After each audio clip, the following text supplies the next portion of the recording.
There's a cauldron beneath the moon. And welcome back to another episode of The Witch and the Wise Man. I am D.E. Riley, the Wise Man, and this beautiful lady sitting next to me is... Tonya Steinborn, the witch.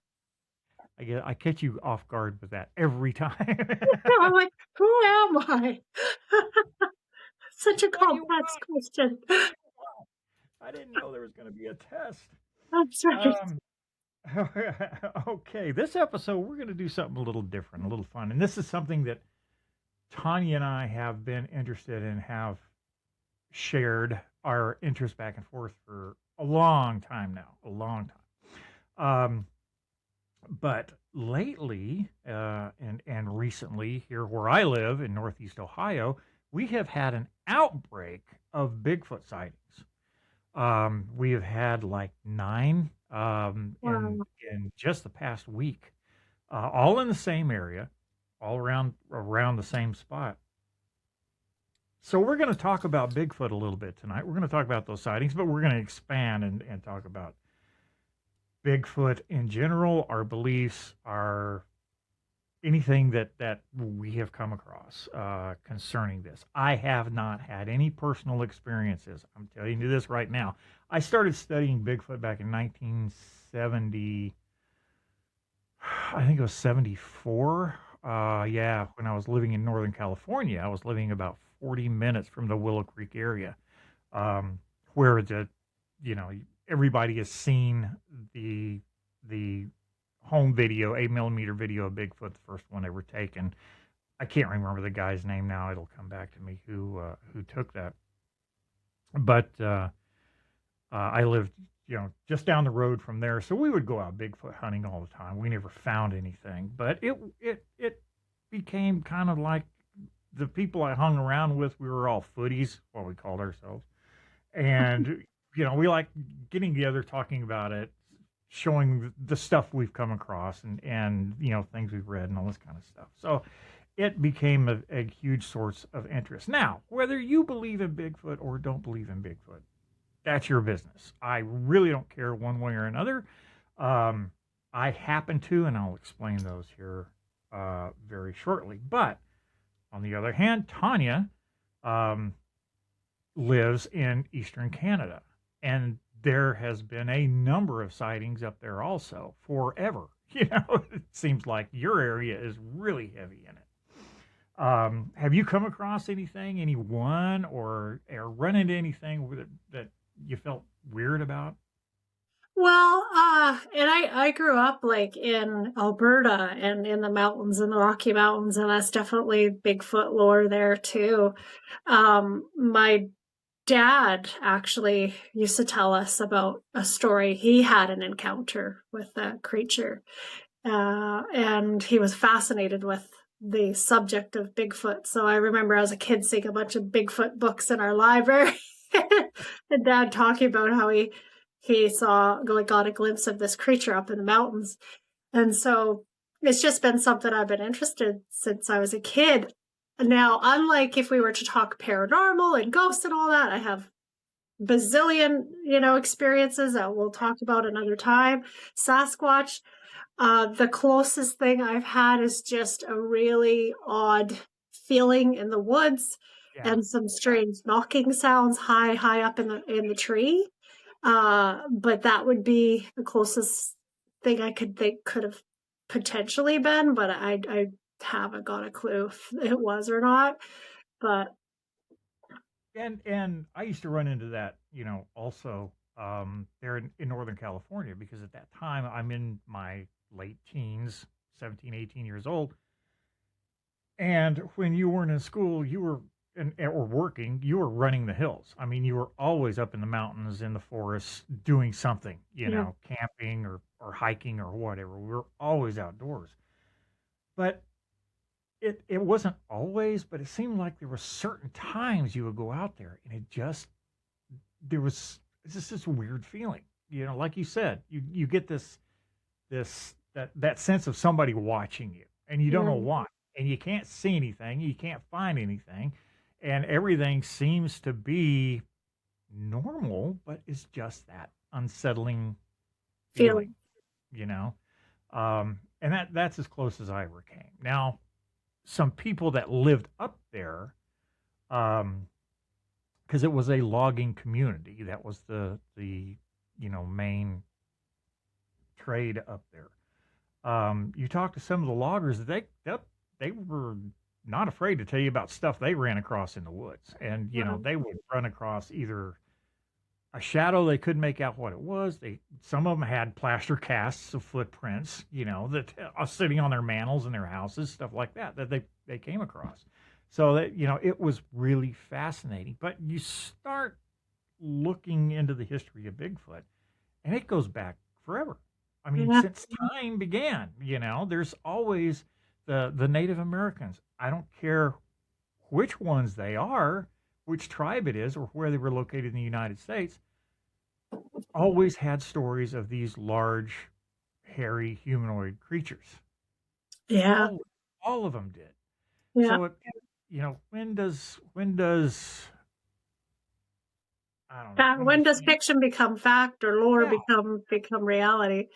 Exactly. Yeah. And the things that even now, I mean, and this, that stories that we heard when we were kids, about giants or these certain cryptids that lived or whatever, they're starting to come true. They're starting to find these giants' bones, and as we further advance in science, I think we're going to start finding things that we think are fantasy, we think are just stories, hillbilly stories, are going to come true. Stuff is going to start falling in place, and I think this is going to start happening with a lot of stuff the further we get into technology. And it's really kind of cool and kind of scary all at the same time. Yeah. But yeah, do I believe in Bigfoot? Yeah, I absolutely do. And there's no reason for me not to.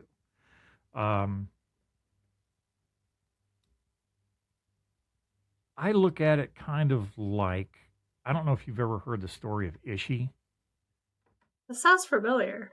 the last of his tribe. That was in outside of Sacramento, California, and this was the late 1800s. They thought they had all the Indian tribes cleared out of the area, whether it be massacred or run off. There was no Indians left there at all. And this farmer heard a commotion out in his barn one morning and went running out there. And here's this Indian standing there. And he's not supposed to be in this area. There's no Indians in this area. And he's standing in this guy's barn. He's literally robbing food from this guy so he can survive. And come to find out that Ishi, he was a grown man. He wasn't a boy. This was a full-grown man. Lived all of his life with his family 5 miles outside the city limits. Lived their entire lives. The whole tribe did, but the tribe, because of disease, because of other things, started disappearing. And he was the last one. He was the last living member of his tribe, and he still lived there. And he got caught. It wasn't so much that I think he was. I think it's a case of he didn't want to be found. Yeah. And he was found accidentally, just like Bigfoot. I don't Yeah. think he wants to be found because he doesn't want to be found. His life is perfectly good, just like it is. Yeah. And he's looking at us going, man, Yeah. what a mess. I don't want anything to do with that. Yeah. So he stays away. He stays off the radar as much as he possibly can. And all the sightings that happen are just accidental occurrences. That's all they are. So, yeah, I do believe. And you said your father ran across. Is that it? I'm assuming, and I think you do believe in that there is a Bigfoot or something For else. sure. Yeah. No, I definitely do. Yeah. I think there's a lot of things that we don't know and don't understand. And if things don't want to be seen, I think, especially like you look up here in Canada too, there's so much territory that's not populated. There's so much territory that people, you know, there's not going to be very many humans out there. So, Right. like you said, with this story of Ishi, that, Mm-hmm. people can be be there, and if they don't want to be seen, Yeah. Yeah. yeah, I mean, And it's a good read for anybody who is interested in following more of that story, because there's a whole lot more to that story. Um, you can find that the book that I read was called Ishi, the Last of His Tribe, and it chronicles details his life, and he died fairly young in, I don't want to say captivity, but he was, yeah, um, and it's just a very interesting, very compelling story. And you think, well, if this guy can do it, why can't Sasquatch? Why can't right, Bigfoot? Just yeah, completely evade, being caught at all. Um, but in looking at these reports that came, I'm going to read a couple of them that came across. Um, it says 6 to 7 reported between March 6th and March 11th in Northeast Ohio, where I live, yeah, in Portage County and Trumbull County, where I live. Um, the witnesses described several encounters. A person in Montal said that they locked eyes with a 9-foot tall brown Sasquatch in broad daylight. Another report, a resident reported seeing a large black shadow 8 to 10 feet tall while letting their dog outside at 4 a.m. Another sighting involved a 6-foot brown figure running with unusually long strides near Wyndham. In another case, a German Shepherd reportedly began shaking with fear after encountering something in the backyard. These reports are also near the Headwaters Trail, a wooded outdoor recreation corridor used by hikers and cyclists. Um, the region's also close to camping destinations. So it's needless to say, a wooded area with plenty of water, plenty of woods around there, and plenty of ways for this thing to survive. But it's funny that all of a sudden they just pop up, just boom, yeah, out of nowhere. Since the 70s, there hasn't been really any sightings in this area since the 70s, and all of a sudden these things come out of nowhere. Now, I think the thing that gets me about these that I'm still not comfortable with is at the end of that article, it says, so far, there's no photos or police reports have been confirmed. There aren't any pictures. This is 2026. Everybody is an android.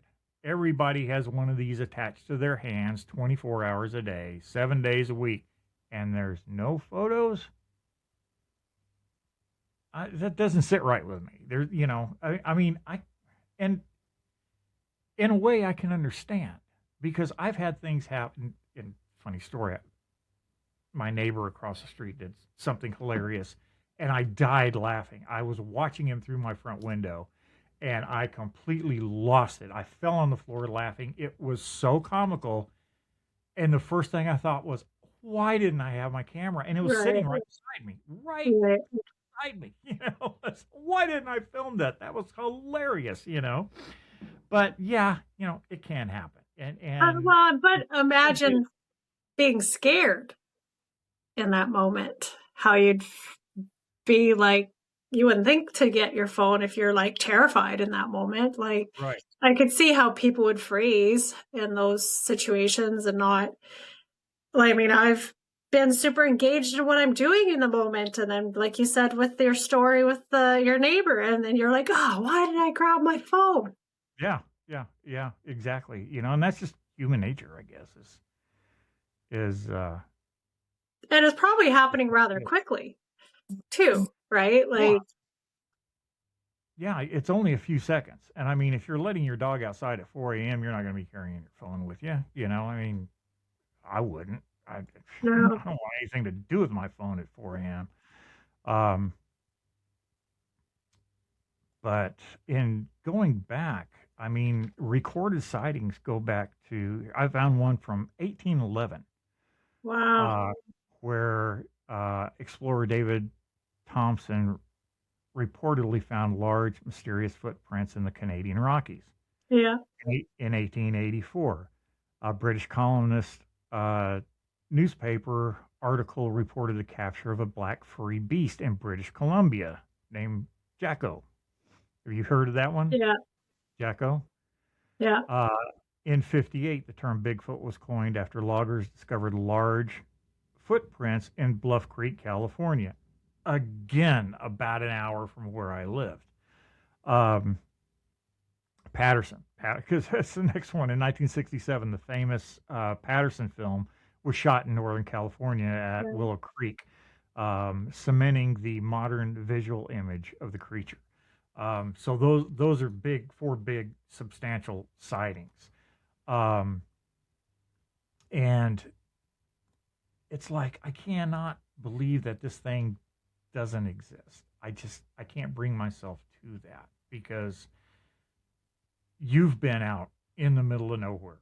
I've been out in the middle of nowhere. I mean, literally nowhere. And it's easy. It's easy to get lost and not get found again in a place like that. You don't want to Yeah. be found and you're out in this, million-mile expanse of forest. That's easy. I Yeah. walk out there, I guarantee you're never going to find me again. I'm gone, and it's not hard to hide from people. It's easy to hide from people, no matter how big you are. Well, It's and imagine if these creatures have been around for a long time, they probably have incredible senses oh of yeah, smell and sight and hearing that, you know, it'd be much different than you and I are going into the woods. It would be they would be heightened as far as sensing human movement, and if they're trying to avoid it, then it would make sense that they don't want to be found, so yeah, they yeah. hear you coming literally miles away, and they peace out. And I mean, lately, I've seen some very, very compelling um, images and videos, and it's just, man, some of it. One of them I saw was like a Bigfoot mom, and who was carrying a baby with her. A Yeah, small Bigfoot, small, whatever. Smallfoot. Um, yeah. Um, and they were off in the woods. Now, if you're going to do something like that, you're not going to dress a kid up it's just way too much hassle there, and you don't get any notoriety anymore. That's not even an issue. That's like saying I saw a UFO. Yeah, so, you know, Yeah, there's no notoriety there anymore, I think, because people are now beginning to believe in what 20 years ago we thought was just myth or just impossible. And yeah, people are going, nah, that's not out of the realm of reality anymore. It's just not. We're yeah, finding too many things. And discovering too many things and about the past that we didn't know. And there are so many extinct civilizations. I think they counted like 6 or 7 civilizations that were here before ours right.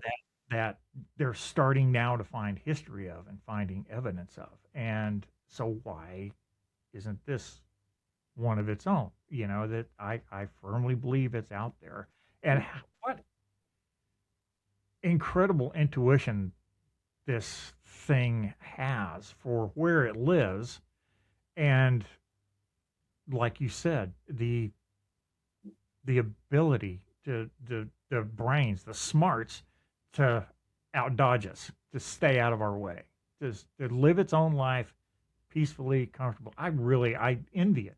I envy this thing because it's living how I believe everybody should live, just, Yeah, being alive, but to be alive for that long, to exist for that long, your prowess on living in the woods has got to be incredible. just, the outdoor knowledge that this thing must possess to survive. Because you know what winters are like in the north. So I'm do I. Canadian, I sure do.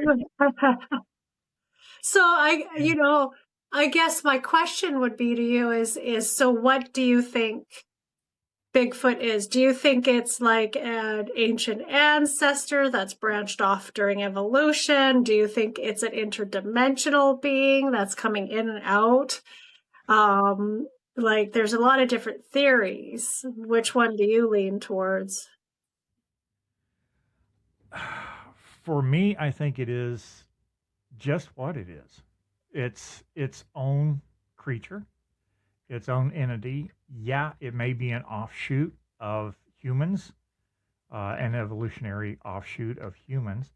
It may be its own evolved being.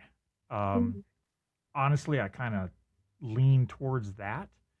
Um, and I'm not even sure if it's finished evolving. It may just be in the process. Um, but it's it definitely will make you think if you sit down and start doing some of the research and reading some of this. Now, be very careful, folks out there now, because with the advent of AI, you can make pretty much any freaking thing you want to make anymore. You're the creator. So you have to be Yeah. very, very careful to what you're looking at especially on the internet.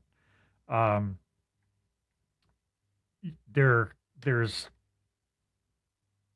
fortunately now a lot of the companies are requiring you to tag your AI videos before you post them. They have to have that AI tag in there, and but still stuff gets by. People are Yeah. gonna slip stuff by. They're gonna try and get their 15 minutes of fame. So you can make anything. So just be very careful about what you look at, what you see out on the internet right now, because some of it's really good. It is. It's scary. Yeah. Yeah, and I came across in studying this, the sightings here and looking into these. I came across, a photograph. I came across a real short video, and then I read this. Well, no photographic images have been captured, so somebody's out there playing already. They're Right. doing their thing. Um, Have and you seen some pictures or videos that you feel are authentic?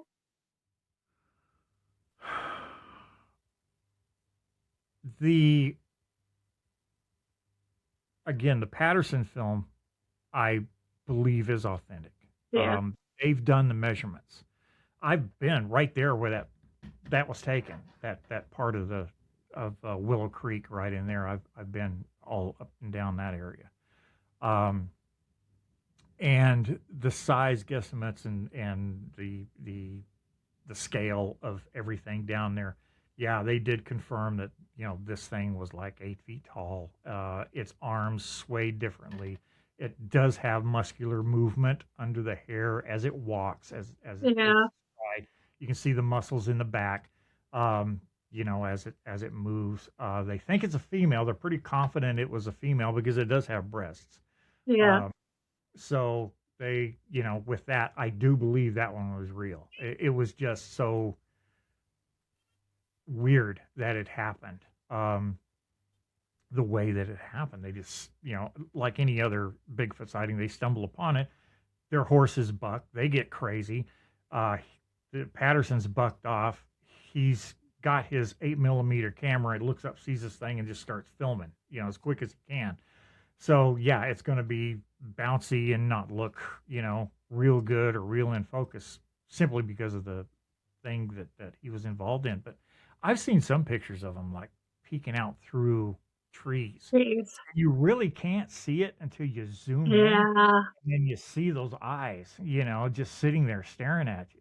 And it's, I some of my scene, I'm just like, wow, that's crazy, Well, I've seen some that like I get like this feeling when I see the pictures that like I literally get goosebumps over my whole body. And there's just something very I don't know how to describe it. It's like you're like, yeah, that's the real deal. That one there. I think the thing comes down to when you're looking at these photographs, because we do have the technology now, and we can go in and zoom in almost infinitely and look at things. But you get these photographs of like, I don't buy the ones where they're 500 feet away walking across a road, because who's going to be driving down the road filming, you know? Yeah. I'm not, on an empty road here, let's just put the camera up here and start filming us driving down the road. Nobody does that. Yeah. So those, are kind of fishy to me, but the ones where you can definitely zoom in, you can definitely see features. And if you zoom in and look at the eyes, that's your tell right there. I mean, that you're either going to have these dead eyes that AI creates, or you're going to have Life.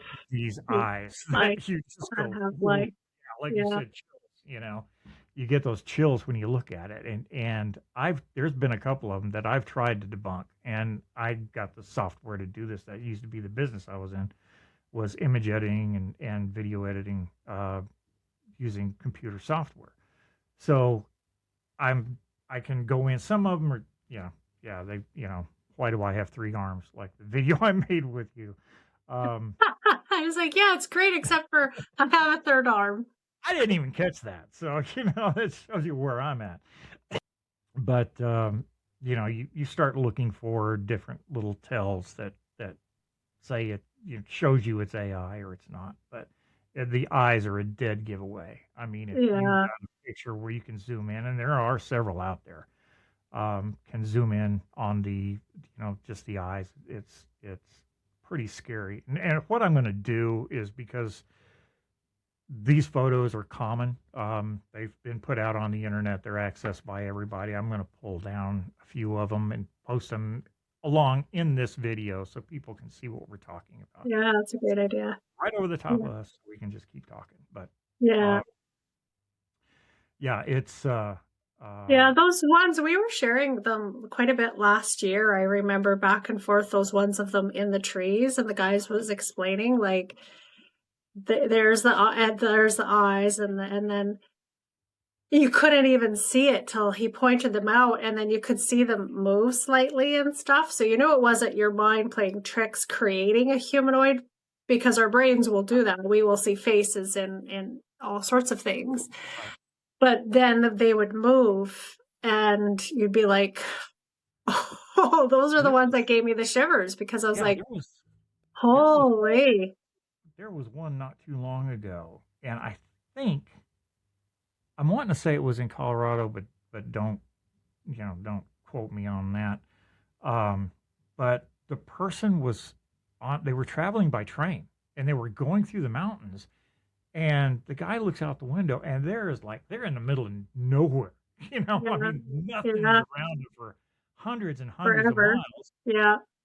And here is this large, dark figure running through the brush, this open pasture land, and he happened to have filmed it.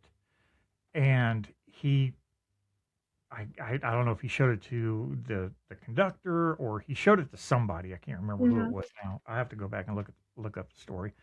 But they go, you got probably the best video of a Bigfoot I've ever seen, because there's really, people can't get out here. There's no way to get out to where they were at. yeah, it's completely cut off. You would have to hike for days and days and days, and somebody's not going to do that to scare a bunch of people on a train for 15 seconds. Yeah. It's just that's doesn't make outlandish. sense. Doesn't make any sense at all. But yeah, I'll have to look that one up, and if I find it, I'll post it up also, because it is really, really a compelling video. Did you see, I know we talked about it when you were visiting last summer, the missing 411, the hunted?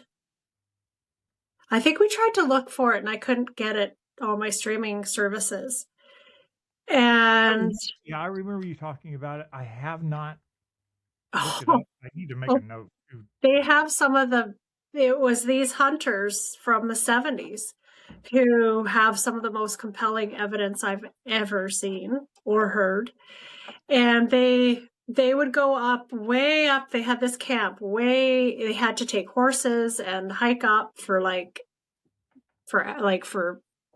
hours and hours and hours to get to this camp, and they'd go back every year and they'd hunt. They were hunting deer, and they had this like makeshift enclosure, and they had some incredible experiences. The sounds that these creatures were vocalizing, they'd had them analyzed, and they said that it's not possible to come from human vocal cords or any known species that they could identify.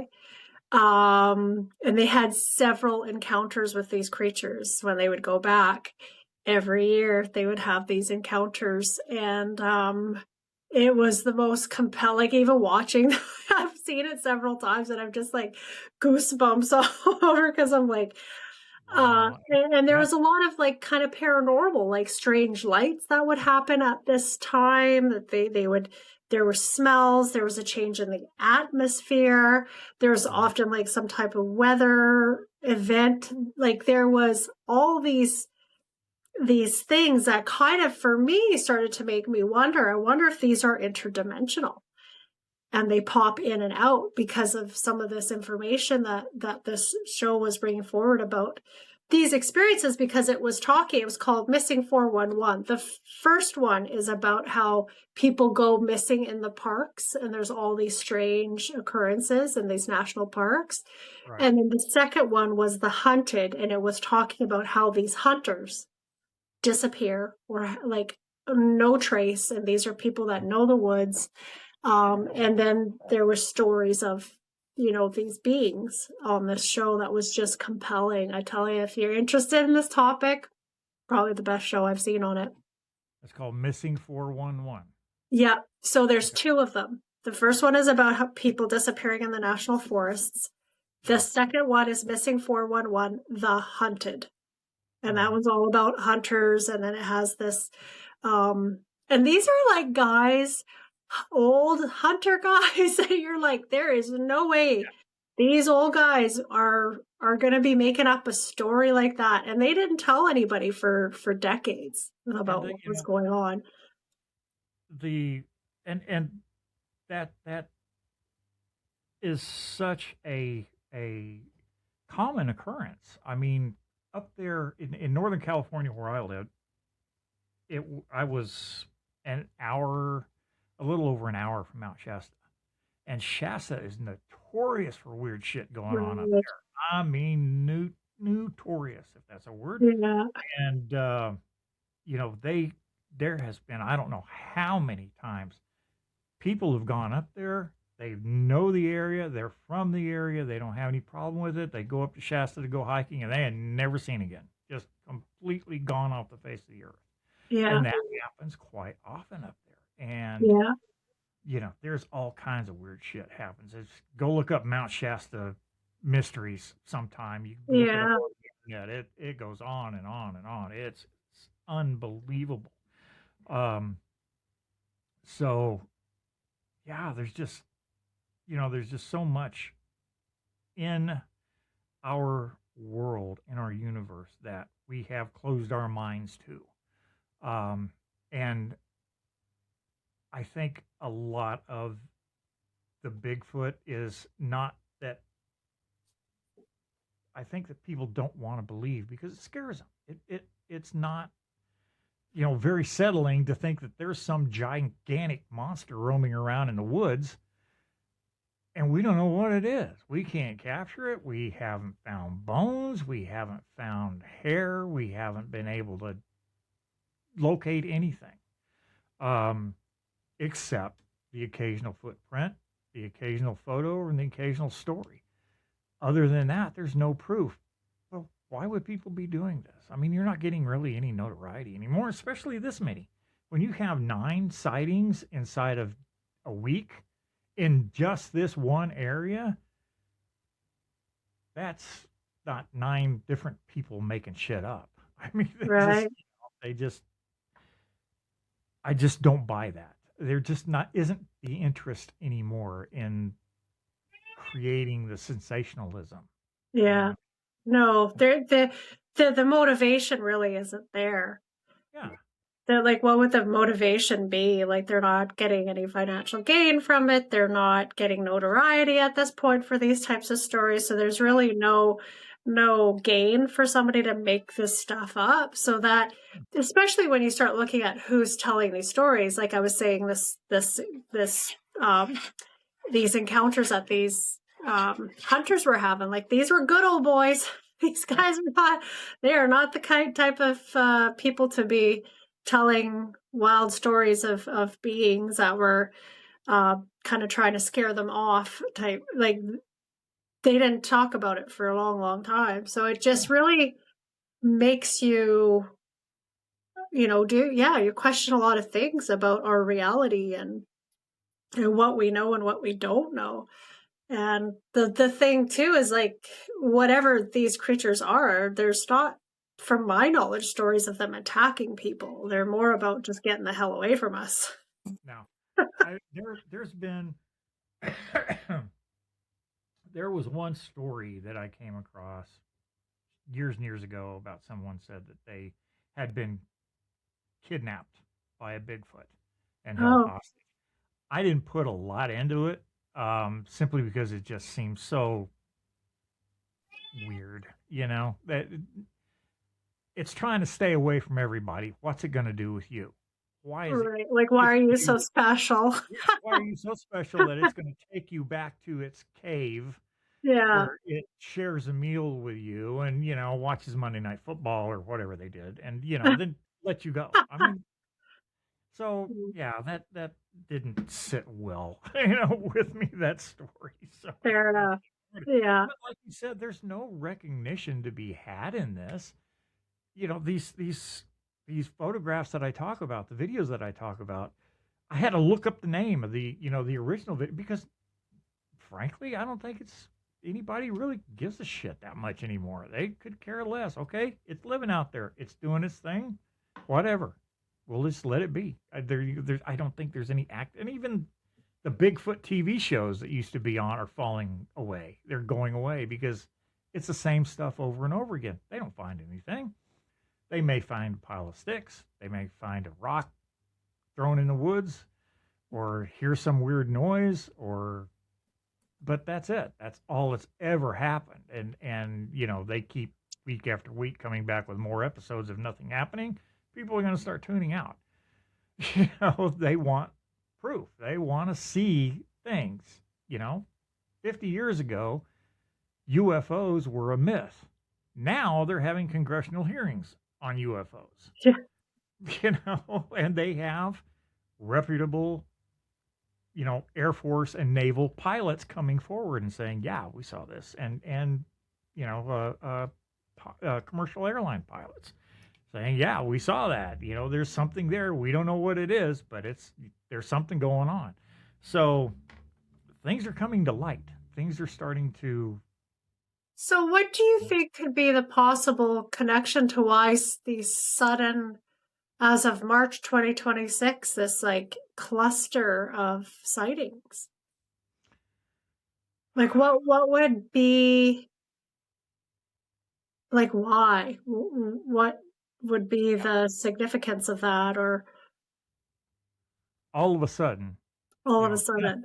nothing since the 70s, and then here in a week we've had 9 sightings. Why? I don't know. I have no clue. Maybe they're migratory. Maybe Yeah. that is the path that they're using going back and forth between here and Canada or Alaska. Hell, they've been seen all over. Maybe that's it. They're just following a migratory trail, and at this particular time, they pass through that area, and people were able to catch them. I don't know. That's the only explanation I can muster. They like spending summertime in the north because it's cooler. Yeah. You know? Yeah. There have been Bigfoot sightings down in Texas too, but Yeah. It'd be pretty hot for them there. Yeah, it's all that hair. It's way too hot. Humidity. They just can't handle that shit. Yeah. No, yeah, the humidity gets to the Yeah, that makes the hair frizzy and yeah, hard to exactly. manage. Yeah.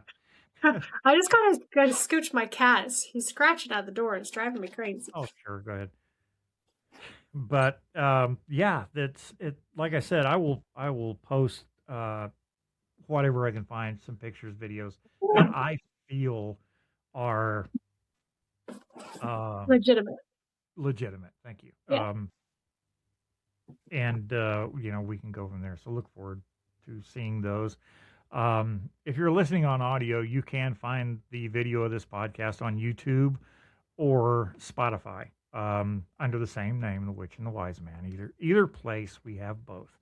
Our YouTube page or channel, I should say, has tons of stuff out there. All kinds of videos and music and all kinds of fun things. We're trying to make it fun for everybody. And our podcast is out there also, so you can tune into either. But the YouTube channel is our main channel, and that's where we have most of our fun stuff at. I take it back. All of our fun stuff at. You're just going to get podcasts everywhere else, but we are everywhere else. Just like Bigfoot, I guess. But Yeah. but yeah, it's what's your take? I mean, you ask me why all of a sudden if these interdimensional, are they just native to the land, are what's your take on this? Why would all this stuff happen in waves like this just all of a sudden? Well, I mean, there is definitely weight to this theory about migration. I mean, we were migratory if we lived in landscape that seasons changed. I mean, it makes sense if, tribes would have moved around. It would make sense that these creatures would move around as well. I also think potentially maybe they're starting to want to be seen a little bit. Like maybe maybe things have changed in the world. Maybe there's something to that. Maybe I like to think that if 9 sightings in like a week, that's a lot. Mm-hmm. That seems a little more purposeful than just accidentally coming across a migratory path. Like that feels a little bit purposeful. Like why they do? Like why, if they are wanting to be seen, why now? I don't know. Yeah. And we may never know. I would. This is a two-sided coin here. I would love for someone to capture one to reinforce that it is real. We have one. This is what they look like. This is where we got this. They're all over. On the other hand, I would hate for that to happen. That would kill me, honestly, because what they would do. Humans being humans, what they would do to that poor thing would be nothing short of criminal. Yeah. It really would. And agreed. And how do we know that hasn't happened? How do we know that, I don't trust the government. I don't trust these agencies, that would be involved in something like that. We don't know. Same with the aliens. We don't know if they've captured these things. They've hidden a lot of history from us and a lot of truth from us. So could you imagine if suddenly the population knew that there were creatures living in the woods? Or maybe they have knowledge that they want to keep from us. I'm not so sure that. I think, honestly, in my opinion, I think there's probably more people that believe in Bigfoot that don't. Yeah. But they have accepted the fact that just like a deer or a bear, it's something that's here and it's something that lives in the woods. So they just let it go. They just not concerned. They're not interested in looking for it. They're not interested in finding it. So they're just gonna Unless it's interdimensional. And like if it's interdimensional, perhaps these creatures came through and something happened to how they can leave again. Like maybe Right. they got somehow stuck here if it's an interdimensional portal. Like, and if it is something that's interdimensional, I mean, people could accept that there's creatures here that lived in the woods that we have not discovered over time, but it'd be a tough pill to swallow for humanity to actually think there is things that can go in and out of our dimension. That's a whole ball game. Yeah. And I don't Yeah. think that if that is what these creatures are capable of, and this is how they travel in and out, then for humanity as a whole to discover that, Right. that would be pretty that would be very disruptive And to you know, what people think is truth or reality. yeah. And one of the things that they find a lot out in the woods are these structures, and they don't know what they are. They don't know what they're for. They think the Bigfoot is building them, but they don't know why. And these are very, very large fallen trees or large limbs that they literally will weave into this structure in the trees, but they're not sure why they're doing that. Now, I wonder if you're going off of the interdimensional theory, I wonder if that's their gate. I wonder if that's their portal Yeah, that like a they, landmark. Their yeah, landmark. they erect this place to come and go as they please through this portal, but it only works for them, and we have no idea what it is or how it works. So, but they come across them all the time out in the woods. Yeah.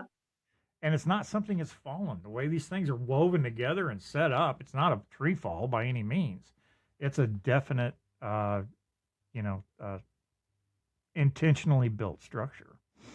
Yeah, and that kind of for me, I lean more towards that theory just because of the description that some people have given of the atmosphere changing and everything going quiet in the woods and this high pitched sounds they hear and these strange lights. There's, to me that kind of holds a little bit, and too like why they're not seen as often as what if Mhm. they're popping in and out of this dimension, then it makes sense we wouldn't find bones. It makes sense that we wouldn't find their lodgings. It makes sense that because they're not here all the Right. time. But Like it maybe it is migrational, but migrational on different planes. I yeah. mean, I And it, lean towards that theory myself. and it definitely, that theory would make sense, especially because they can't track them. They Yeah, find footprints, but the footprints always go to nowhere and they it run out disappeared. after a very short amount of time. They're gone. They Yeah. vanish. So that may explain true a lot of it again. Now, this story, I mentioned it earlier about Jacko, which I'm sure you've heard of. But for those of you who haven't, this story dates back to 1884. And this ape human hybrid, um, they found it in British Columbia. It was a bunch of railroad workers actually captured it. Um, they described it in detail to a newspaper, the Daily Colonist. It was described as a 4 foot 7 inch tall being with long black hair. It was nicknamed an ape boy, um, and has become a famous, though likely hoarded and misidentified, piece of Sasquatch folklore. Now, as I said, it happened in 1884. It was a train crew that captured it. They kept it in a cage. The creature, let's see, looked part human, part ape. They took Jacko to Yale University to be studied, and it was never seen again. Completely disappeared at that point. They took it to the university. It faded away and never was a thing after that. There was no reports, nothing written up, no studies done that we know of during that time to help solidify the story of this being an ape boy. After the capture, Jacko was taken to Yale, like I said, but the story quickly faded, leading to rumors that it had escaped or had been sold to a circus. So you got the story, but I don't think it's the full story. Shit like that just doesn't disappear. Right. Unless it's meant to disappear. Yeah. Unless it was intentional that we're going to put a lid on this and we're going to shut this down because it's, again, government. And it doesn't fit the narrative. Yeah. And so, yeah, that's the story of Jacko, supposedly. The story of Ishi is a lot better. I definitely read that book. Yeah. That is definite. I think they made a film out of it years later, but I never probably sounds interesting enough. Yeah, for sure. But the phenomena goes on. What is this? If you guys have any idea, please write us at wiseman at our Gmail. Or share an experience if you've had one. I'd love to hear. Definitely. If you want to come on and talk about it, we can arrange that too. I'd love that. Yeah, that would be a lot of fun. But, I don't know. It's just hard to believe that in 2026, there are still things chasing around that we don't know, and we don't know what they are. And we don't even know if it's real. I mean, by all accounts, this could just be a made-up story going on and on and on. I can't see that happening. If people make up a story about something, sooner or later it's going to die out and it's not going to come back. And how, through all the different continents and all the different isolation of tribes, do people still have the similar story? Right. Throughout history. Like how, that it's not like they had the internet to be like, hey, we saw this creature, and then these other people, oh yeah, we saw a creature. No, like there was no communication between, there's stories all over the globe about these types of creatures. So they just have different names. So I just, to think it's just, I don't know, to think it's just folklore with no backing, even historically, like that, just to me, that seems more ridiculous than actually having a creature that exists. And it's something that literally is worldwide. These things have been seen everywhere. Yeah. It's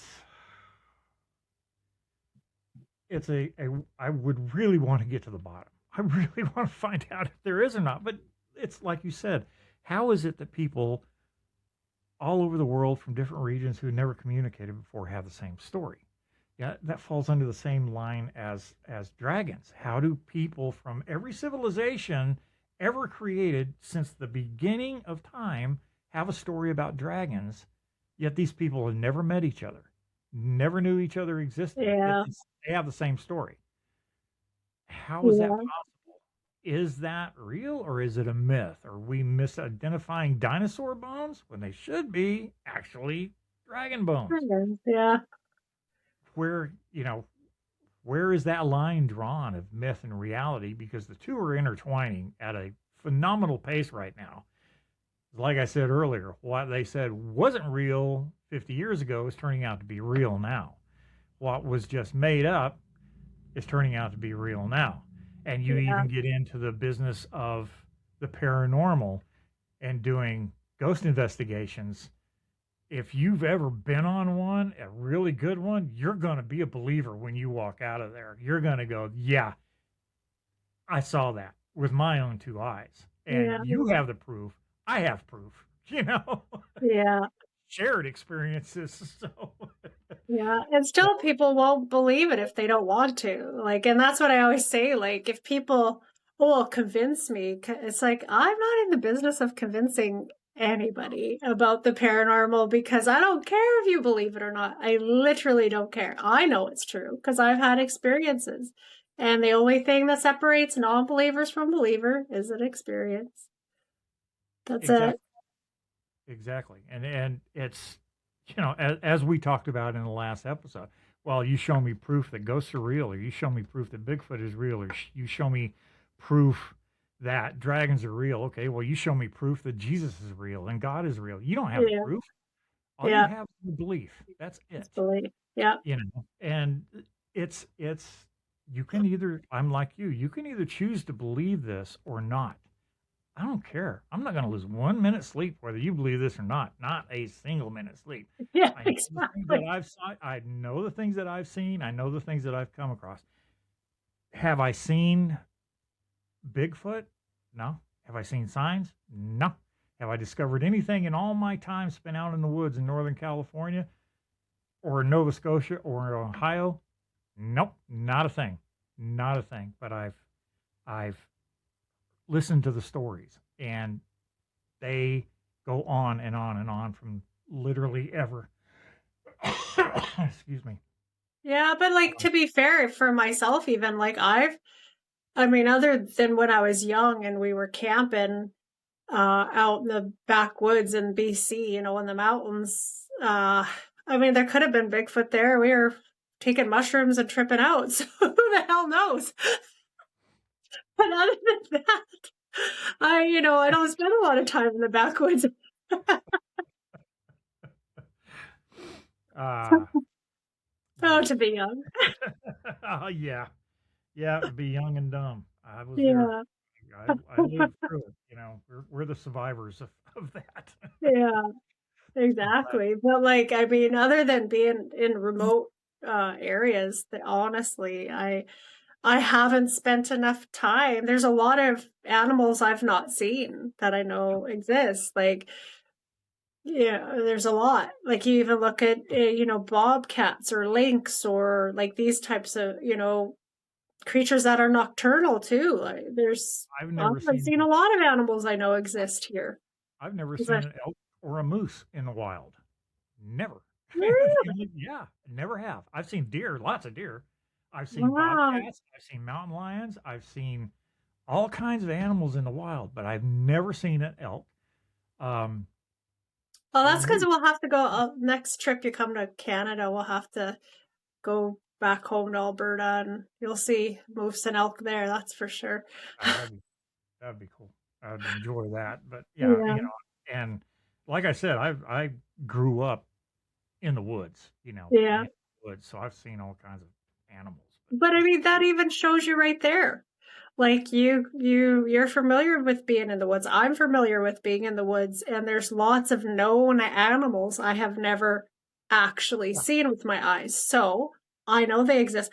I've seen moose and elk.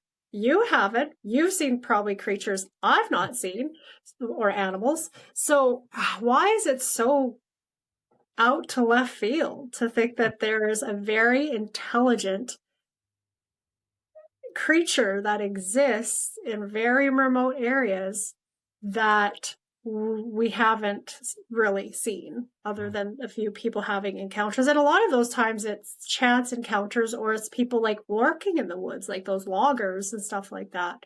Mhm. They'd have a higher chance of coming across something than you and I would.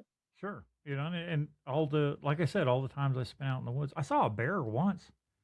One time I saw a brown bear and I was in my car. I was Really? So my you brother and I my brother and I were driving down this logging road up in Northern California, driving just out one day, driving around in the mountains, driving down this logging road, and here comes this bear sliding on his ass, sliding down the side of the hill, slides down, hits the road right in front of us, stands up, looks back and forth, and we stop the car. We're sitting there, we just, we're 15 feet from a bear. We're in a car that well, has no doors and no top. Yeah, we're on a road you can't turn around. It's about this wide, whoa. And it's looked at us and walked over and walked down the side of the road, turned around, sat on its butt, and slid down the hill some more. So I said, I've never heard of a bear sliding on his butt down a hill. And That's the people awesome. who live up there go, yeah, that's how they quickly get down the side of the hill. They sit down on their ass and slide. You say, you see those little tiny trails that come down from the top of the mountain? Those are bear trails. That's where they sit and slide. That's a bear ass trails. Bear ass trails, exactly.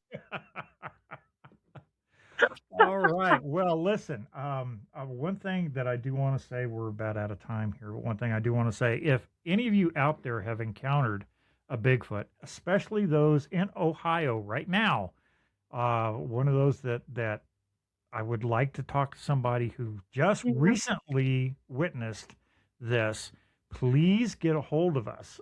We are easy to find. We are on Facebook, The Witch and the Wise Man. We're on TikTok, The Witch and the Wise Man. We're on Instagram, same thing. We're on, we have a Gmail account flashing up on the screen. It's The Witch and Wise Man at gmail.com. We're like everywhere. We're easy to get a hold of. Please get a hold of us. I would love to talk to you. I'd love to interview you if you want to come on the show. But I hope somebody out there hears this and get back, because I would like to continue this with an actual witness that came across that. So anyway, Tonya, we're about out of time. Yes. Sweet. It was always, as always, a pleasure talking to you and seeing you again. Your bright, smiley face. I'm glad you're finally thawing out up there, as we are. It's still cold, but it's not like it was. It's not, you know, below freezing with 4 feet of snow on the ground. So, well, no, only 2 feet now. So this is progress. So yeah, we're getting there. We're getting back into summertime. It'll be here before we know it. Oh, well, yes. So we'll have to start talking about your next visit. Yes, definitely. Absolutely. And with that, guys, we are going to say goodnight. Tonya, thank you again. Thank you. Tune in next time for another exciting episode of The Witch and the Wise Man. Take care now. Her laughter is shadow. Remember, you can reach either Tonya Steinborn or D.E. Riley at thewitchandwiseman@gmail.com. Also, if you prefer to watch our podcasts, you can find us on YouTube or Spotify video at The Witch and the Wise Man.